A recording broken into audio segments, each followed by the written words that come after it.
Em nome do Pai, e do Filho, e do Espírito Santo. Amém.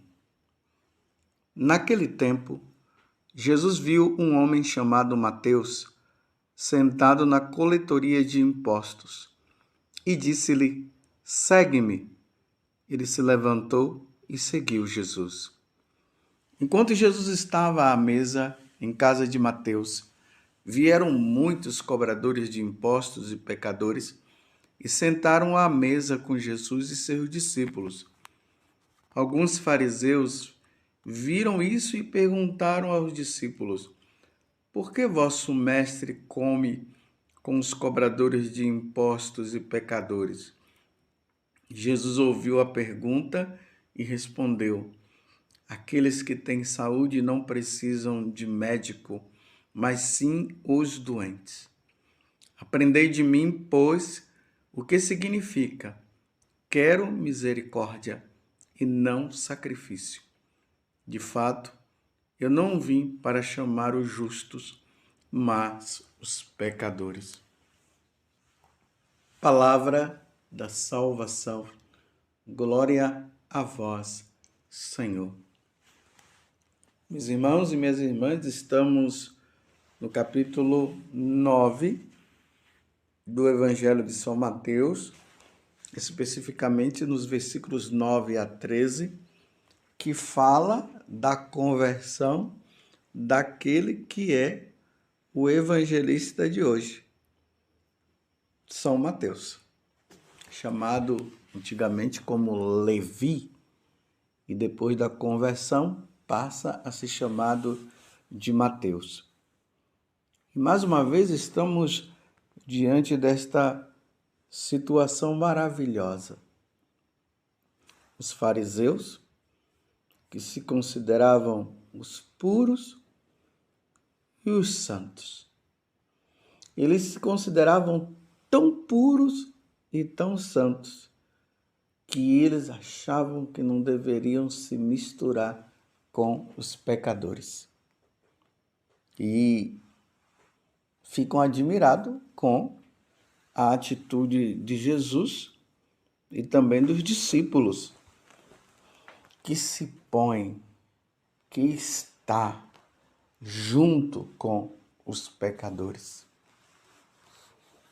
Aqui tem uma coisa muito importante, que nós precisamos tomar muito cuidado, de nós acharmos também que nós somos tão puros e tão santos que nós não podemos nem andar ou estar junto ao pecador.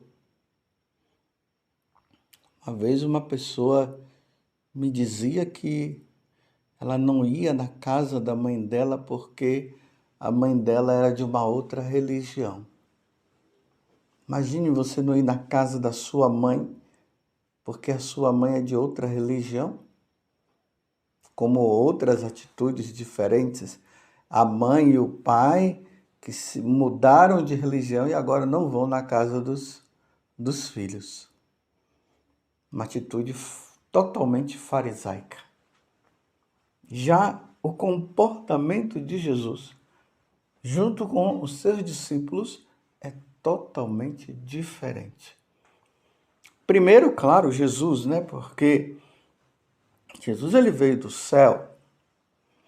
Jesus habitava lá no céu, a segunda pessoa da Santíssima Trindade, e ele vem à Terra com uma missão: nos arrancar das garras de Satanás. Porque quem nos leva ao pecado é o diabo. Mas nós pecamos se nós quisermos. Entendeu? O diabo está nos tentando, está constantemente nos oferecendo situações para nós pecarmos, para nós desobedecermos a Deus. Essa é a missão do diabo. Ele quer nos desviar totalmente do Senhor. E quando nós fazemos aquilo que ele manda, aí nós entramos numa situação de pecado, de desobediência, e aí realmente o futuro para quem vive assim não será um futuro muito bom. Aquilo que já está proposto, decidido na vida do demônio, vai se tornar também na vida nossa, se assim nós o quisermos. Mas Deus, na sua infinita misericórdia, no seu infinito amor, Ele vem para nos tirar das garras de Satanás e nos colocar no lugar certo, ao lado dele, com ele, e para nós vivermos com ele para sempre. Por isso que Jesus está dizendo no final: quero a misericórdia. Isso é misericórdia de Deus. É essa chance que Deus vai dando diariamente. Eu vou até dizer assim, olha, milésimo e milésimos de segundo, segundos, minutos, horas, dias, meses, anos. Deus usando da sua misericórdia, dizendo: volta, volta, volta. É hora de você voltar. E quantas vezes nós o desobedecermos, quantas vezes nós pedirmos perdão, ele vai nos conceder o perdão. Foi isso que ele fez com Mateus. Mateus estava numa situação muito difícil. Era um cobrador de impostos, ladrão, roubava também. Mas Deus, ali na pessoa de Jesus Cristo, passa e diz: segue-me, e ele larga aquela situação de pecado que ele estava e passa a seguir Jesus. E essa atitude de Mateus, depois de ter convidado todos os pecadores públicos e também aqueles que faziam a mesma coisa que ele fazia, ele convoca uma festa ali, um jantar, provavelmente, e convida Jesus para Jesus fazer a mesma coisa com eles. Então, os fariseus não aceitam essa atitude de ver Jesus junto com os discípulos no meio dos pecadores. Na cabeça dos fariseus, como eu acabei de dizer, Jesus estaria se contaminando. Não é nenhuma questão de Jesus estar fazendo as coisas que eles estariam fazendo, mas é que ter contato com esses tipos de pessoas seria contaminação. Jesus estaria se tornando um com eles, mas é totalmente o contrário. Jesus estava ali para tirá-los daquela situação.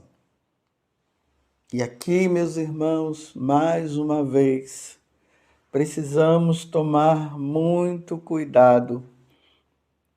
Muitas pessoas têm usado desta passagem do Evangelho para justificar o pecado, o pecador no sentido aquele que pratica o pecado, para justificar e dizer assim: tá vendo?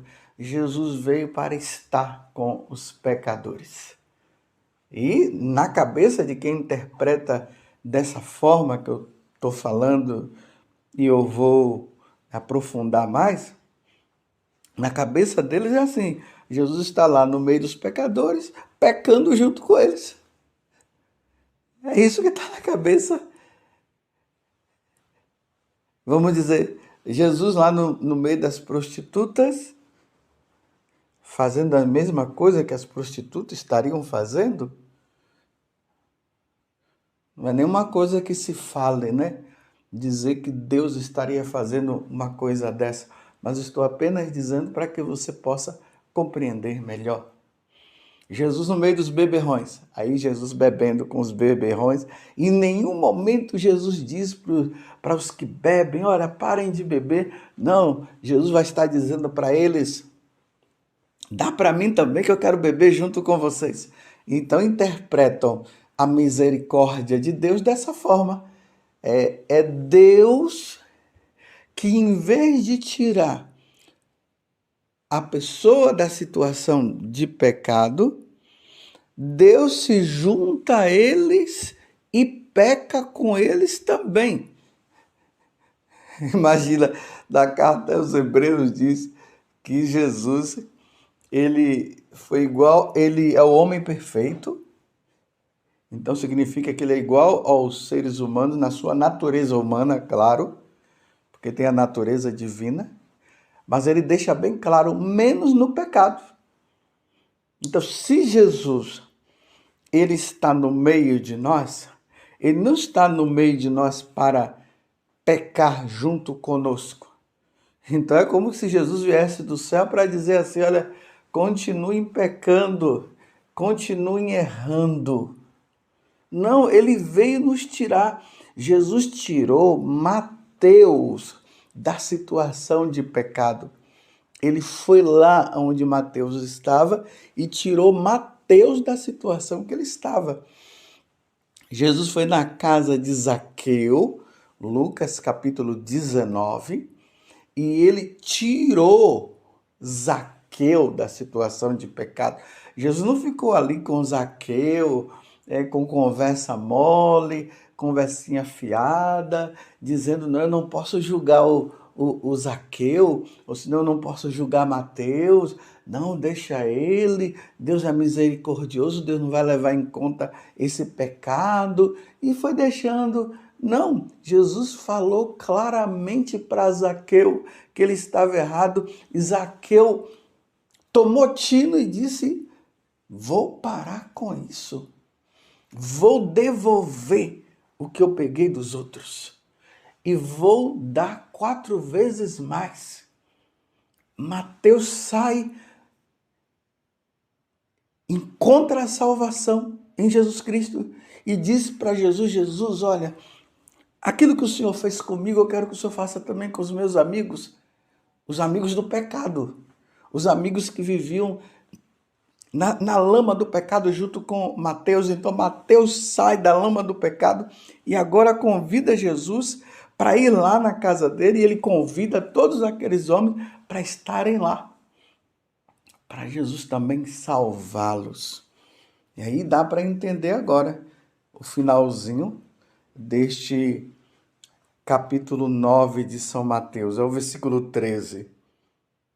De fato, eu não vim para chamar os justos, mas os pecadores. Isso aqui as pessoas não falam. Aquelas que ficam justificando que Jesus é misericórdia, que Jesus veio para os pecadores. Aí tem aqueles que dizem, por exemplo, no evangelho até de hoje, está dizendo justamente isso, Jesus estava lá com os pecadores, mas eles não terminam o capítulo em si. De fato, eu não vim para chamar o justo, mas os pecadores. Eu vim chamar os pecadores, ou seja, chamar os pecadores à conversão, chamar os pecadores à mudança de vida. Foi isso que ele veio fazer. E isso precisa ficar muito bem compreendido, senão, meus irmãos, se interpreta o evangelho precioso de nosso Senhor Jesus Cristo, que veio nos trazer salvação,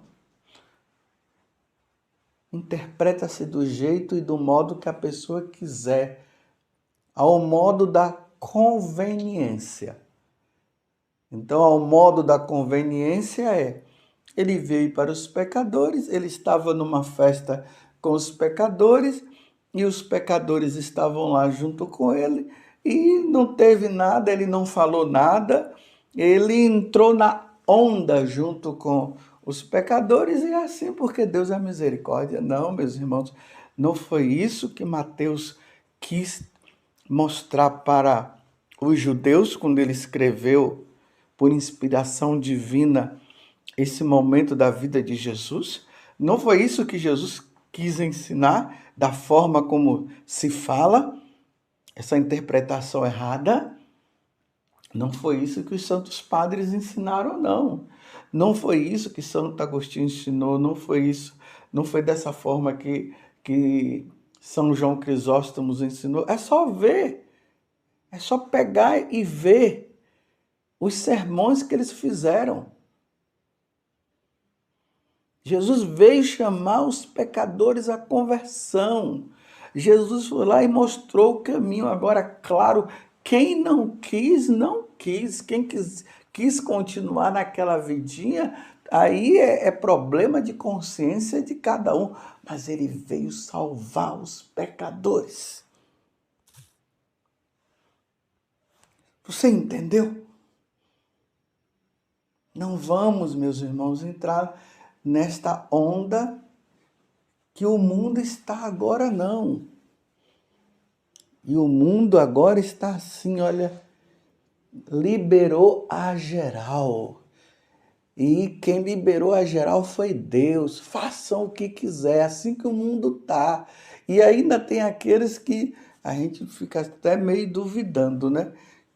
Aqueles que começam a dizer que Jesus veio para os pecadores, mas não veio mudar a vida de ninguém.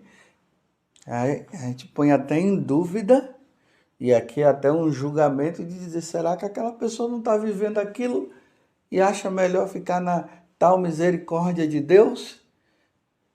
Uma misericórdia que não muda ninguém? E ainda ensina errado? Ah, Santa Faustina, que falou muitas vezes que depois que o pessoal começou a ouvir a questão da misericórdia de Deus, muitos estão indo para o inferno porque diz que tudo é misericórdia. Sim, meus irmãos, a misericórdia de Deus é neste dia, é hoje. A misericórdia de Deus consiste simplesmente em nos chamar à conversão. Muda de vida, Padre José Augusto. Muda de vida, Padre José Augusto. Larga isso, Padre José Augusto. Não faça mais isso, Padre José Augusto. A quem muito deu, muito será cobrado, Padre José Augusto. É assim que Deus está falando. E eu, nessa misericórdia de Deus, eu tenho que dizer, Senhor, diante da tua misericórdia, eu quero mudar. Eu não quero mais fazer isso. Vida nova, Senhor. Entendeu o que é? Aí Deus, na infinita misericórdia, diz, está perdoado, Padre Augusto, vida nova. Não é a misericórdia para continuar na vida velha. Ah, sim, eu sou misericordioso, sim. Pode continuar. Eu não vou levar em conta mais essas faltas suas, não. Se Deus não levar em conta essas faltas nossas, então, meus irmãos, para que ele morreu na cruz? Não precisava Jesus morrer na cruz. Era só nós continuarmos nesta vida velha, nesta vida de pecado, nesse lamaçal. Eu me preocupo muito com esse tipo de conselho que se vive dando. Eu me preocupo muito com pessoas, autoridades religiosas que foram constituídas por Deus para ensinar a verdade e não estão ensinando a verdade, muitas vezes para ficar bonzinho e bonitinho com essa ou aquela pessoa. Aí fica bonitinho e bonzinho com essa ou aquela pessoa e fica feinho diante de Deus. Fica feio diante de Deus, mas fica bonito diante dos homens. Então recebe os aplausos dos homens, aí likes dos homens, mas é dislike de Deus. Mas como ninguém vê Deus, mas vê as pessoas, então fica aí, não faz nada, não diz nada, não leva ninguém à mudança. Meus irmãos, ninguém entra no céu sem mudança de vida. Tem que haver mudança de vida. Se nós olharmos o Evangelho, nós vamos encontrar isso. Os apóstolos tiveram que mudar de vida. Olha, São Paulo teve que mudar de vida. São Paulo não continuou com aquelas ideias farisaicas que ele tinha, não. Ele mudou tudo a concepção. Tanto que ele disse que ele tinha em conta como esterco tudo que ele tinha aprendido antes. Muito cuidado, meus irmãos. Mais uma vez eu vou dizer para vocês: catecismo na mão, Sagrada Escritura nas mãos,